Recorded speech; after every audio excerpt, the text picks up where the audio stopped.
Ceramics is personal to me. I really enjoy the process. But one thing that really gets me is the smell that clay gives off. I can describe it, it's kind of like morning rain. I mean, to have it in your hands, the whole experience, you get so involved, caught up into it.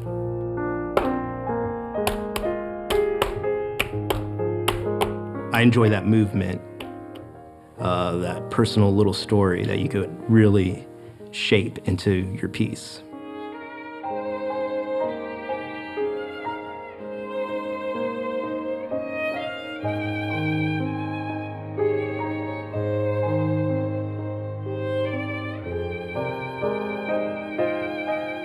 I grew up in a small town in California named Visalia. That's where I first was introduced to ceramic work.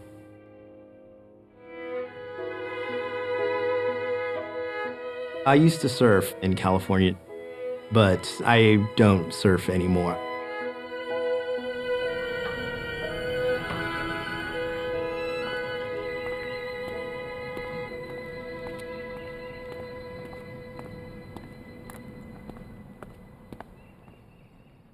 I signed up in 2002, went to basic training in 2003. I want to protect who I love, so I thought the military would be the best way to do that. I did 2 tours in Iraq.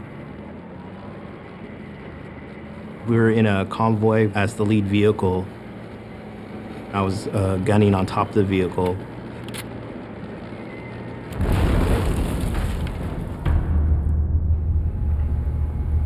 We went across IED on the side of the road. And a few days later, I was shipped to Walter Reed. And my life changed at that moment as I saw the man who's sitting there with, no legs, says, "Hey, you gotta move on." And that's his attitude.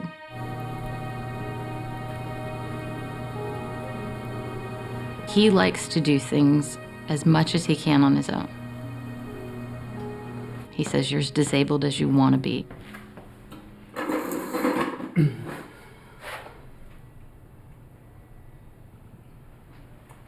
I utilized the wheel, but the only adaptation I had to take on was the foot pedal. Using my prosthetic to try to operate, it was very confusing since I don't have an ankle.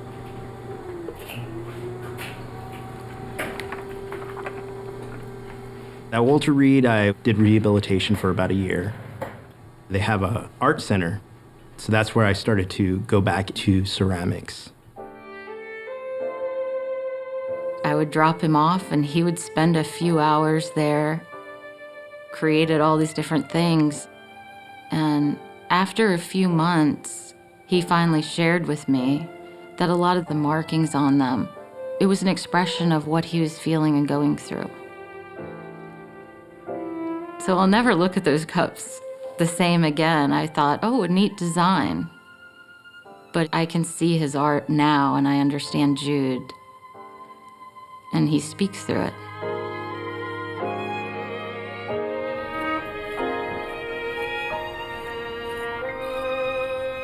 This is throwing a piece in sections. I just throw the base as one section, and then when I move to the next section, I flip it over and attach it.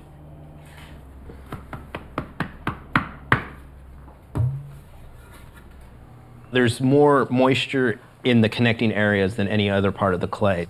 You need to be a little bit more careful. Give it time to dry out by using a heat gun.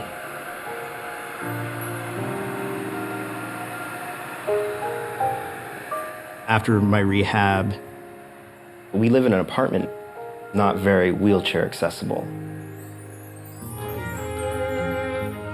Service members that are severely injured, they get an adaptive housing grant, which is $64,000. With that amount of money, you could get maybe one bathroom that would be accessible, but not an entire house. But Homes for Our Troops came along, And these are licensed contractors that donate their time for severely injured service members. All right. Can you get plates? Yeah, I'll get plates. It's perfectly adapted to me when I'm in my wheelchair. The kitchen countertops are lower. If he's in his chair, he can roll under, use the sink as well as the stove, the island. He can get everything that's in here. It's all at his level. So now I have to do dishes, so since I can get under the dish. There's no Sink excuse now. He can do it all.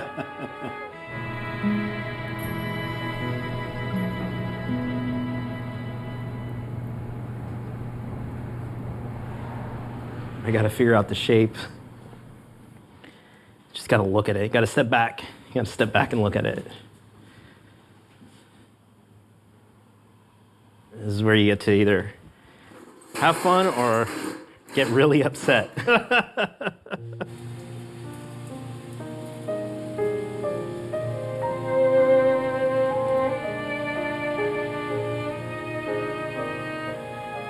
He's served, he's sacrificed,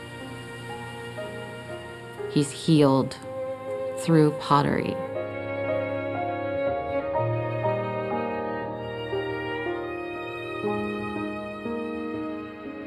I'm still here. I still have something to do. I'm still on this planet. I gotta do something to improve it. So, and I think with art, that's the way I'm doing it.